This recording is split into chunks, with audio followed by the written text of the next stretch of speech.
Se você assistiu os outros vídeos que eu gravei do What If, você sabe que o episódio 1 foi o meu preferido. Mas agora que eu assisti o episódio 4, eu acho que isso mudou, porque, bicho, que episódio legal. Aqui nós vemos o que aconteceria se o Doutor Estranho, ao invés de perder as suas mãos, né, no seu acidente de carro, ele perdesse a sua amada, a Christine Palmer, e o que aconteceria se ele tentasse reverter isso. O episódio começa a falar, né? Começa falando, né?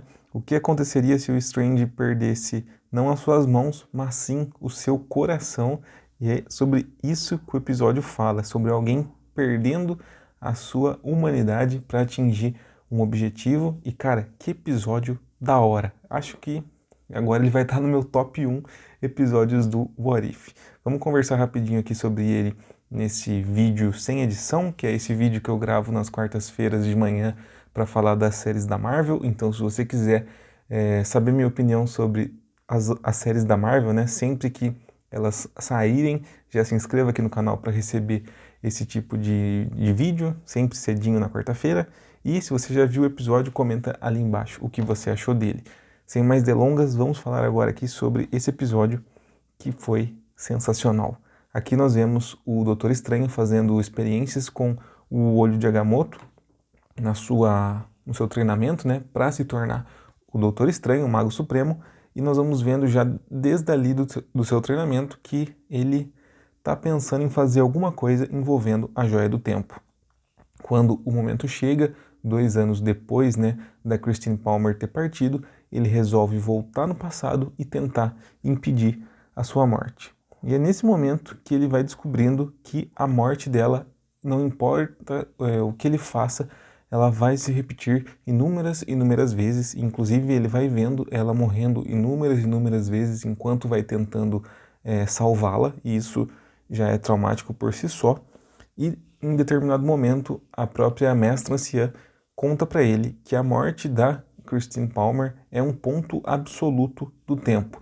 Não sei se esse termo já tinha sido utilizado no MCU, mas de qualquer forma, agora nós temos esse elemento, né, sendo introduzido aqui na linha sagrada temporal, que não existe mais, né, mas vocês entenderam o que eu quis dizer. E ela fala que esse ponto ele não pode ser revertido porque ele criaria um paradoxo. Então, no caso, né, a Christine Palmer morrendo, ela fez o Doutor Estranho existir, né, toda a busca dele por poder decorreu disso, e ele acabou salvando o universo. Então, se ele voltar e impedir que ela morra, nós teremos aí desdobramentos prejudiciais para o universo todo da série aqui, né? Então, isso não pode acontecer, porque esse é o... Nossa, deu uma engasgada aqui, vocês viram? Se isso aqui fosse um vídeo com edição, eu ia cortar todo esse trecho. Mas enfim, finge que isso aqui não existiu. Então, isso não pode acontecer, porque se isso for revertido, nós teremos grandes complicações. Enfim, ele vai, mesmo assim, tentar resolver essa questão. Ele vai continuar tentando impedir a sua morte, só que agora ele vai partir para um outro rumo. Ele não vai mais mexer com o tempo em si, mas ele vai se aprofundar na magia, e para isso ele procura a Biblioteca Perdida de Cagliostro. E é aqui que a série começa a ficar... A série não, né? O episódio começa a ficar muito interessante, porque a princípio a gente tinha aqui uma história de viagem no tempo, envolvendo o Doutor Estranho, mas daí a história começa a avançar. A gente já sabia que nós teríamos um Doutor Estranho do mal aqui nesse episódio, mas como nós chegaríamos nisso, eu realmente não estava esperando. Isso foi muito legal porque ele começa lá a mexer com invocações de seres extradimensionais e ele começa a absorver esses seres, né, para conseguir mais e mais poder. E conforme ele vai absorvendo essas criaturas, ele vai se tornando ali ele próprio uma criatura maligna. E é interessante que ele fica anos e anos ali dentro, e uma das invocações que ele faz é de um bicho cheio de tentáculos que nós já vimos aqui na série e que eu especulo que seja o Shuma-Gorath, personagem inclusive que eu fiz um vídeo aqui, ó, só dedicado a ele para falar como foi a origem dele nos quadrinhos e qual que é o papel dele, né, nos quadrinhos e o que ele pode fazer no MCU. Então eu acho que nós vimos ali uma invocação e uma absorção do Shuma-Gorath, o que foi bem interessante. e começa a mostrar pra gente que os episódios, né, do What If estão mais conectados do que a princípio eles pareciam. Outra coisa muito legal aqui nessa parte também, né, enquanto nós vamos vendo essa transformação do Doutor Estranho nesse ser mais poderoso misticamente devido à absorção dessas criaturas que ele está invocando, é que o ato ele dá a entender que ele poderia interferir. A gente já sabe que o Ato, ele é um cara que interfere, né? Quem lê o quadrinho já sabe disso. Inclusive teve um vídeo também do Ato aqui no canal, vou deixar o card aqui em cima. E o Ato nos quadrinhos, pelo menos, ele sempre interferiu. Aqui na série ele tá se segurando, mas aqui ele dá a entender sim que ele poderia interferir. E mais pro final do episódio, ele interage com o nosso protagonista.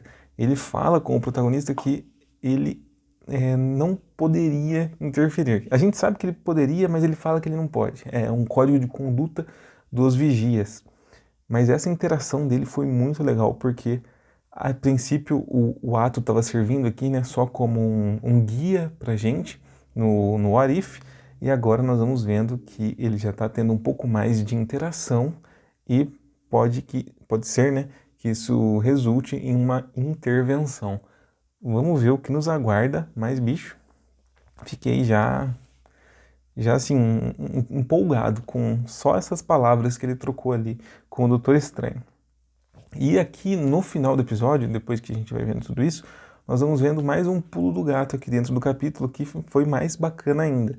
Nós já tínhamos visto cenas, né, do Doutor Estranho do Mal lutando com o Doutor Estranho normal, e daí, como que seria isso? Nós teríamos dois universos se cruzando? Na verdade, não. Na verdade, quando a Mestra Anciã precisou tomar alguma ação a respeito disso que o Doutor Estranho estava fazendo, ela fez com que duas linhas temporais fossem possíveis dentro do mesmo universo. Então ela dividiu o Doutor Estranho e ele começou a percorrer dois caminhos. Um caminho que o levou à sua vida normal e um caminho que o levou, né, a essa sua vida de busca incessante por impedir o acidente, né, com a Christine Palmer.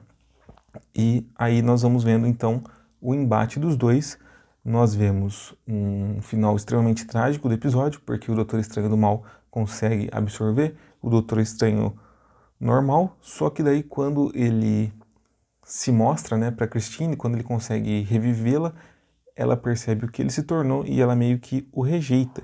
Ela não suporta ver o que o seu amado se transformou, no que ele se transformou, né? E aí nós vemos o fim do universo. Então, uma escolha errada aqui nesse capítulo levou a todo um fim desse universo, o que é extremamente trágico e é extremamente interessante, porque nós vemos aqui as consequências de uma simples ação. Só que, embora o personagem, né, tenha meio que acabado aqui junto com esse universo, nós já vimos cenas em trailer da Capitã Carter interagindo com o Doutor Estranho do Mal. Então, ele retornará. Igual os filmes antes mostravam, né? Homem de Ferro retornará, Thor retornará. Então, o Doutor Estranho do Mal retornará em algum ponto. Nós não sabemos ainda como. Eu tenho aqui a teoria no canal, né, dos Guardiões do Multiverso. Talvez o Doutor Estranho do Mal se arrependa do que ele fez e queira, de alguma forma, ajudar o multiverso. Então, não sei se vai ser isso, mas vocês poderiam, inclusive, comentar ali embaixo se essa teoria é válida ou não. E tem também a questão do Homem-Aranha 3. Nós vemos aqui, nesse capítulo, que esse Doutor Estranho, né, a segunda versão, né, o Doutor Estranho do Mal, ele é irresponsável. Ele vai atrás do que ele quer, independente do que isso vai causar. E no Homem-Aranha 3, nós vemos justamente isso. Nós vemos um Doutor Estranho irresponsável por tentar fazer uma magia para ajudar o Peter, que acaba mexendo com a realidade, e talvez nós tenhamos aqui alguma coisa relacionada com essa outra versão do Doutor Estranho que tem menos escrúpulos. Pode ser isso? Eu não sei, mas acho que faria sentido. Ainda não faria sentido um mago tão poderoso ser afetado pela falação ali, né, de um adolescente, mas esse aí é assunto para outro vídeo. De qualquer forma, achei esse episódio excelente. Eu já quero reassistir ele para ir pegando os detalhes. Eu quero saber a opinião de você agora, e esse vídeo já está ficando bem comprido, então vou finalizar ele por aqui, mas obrigado por você que assistiu até aqui. Se você gostou do episódio, comenta. Se você não gostou, comenta. Faz o seu ranking ali embaixo dos episódios do Arif. O meu acho que vai estar agora episódio 4, episódio 1, episódio 3, episódio 2. E é isso, minha gente. Esse aqui foi mais um Soco Foguete de resenha de madrugada. Eu vou ficando por aqui e até a próxima.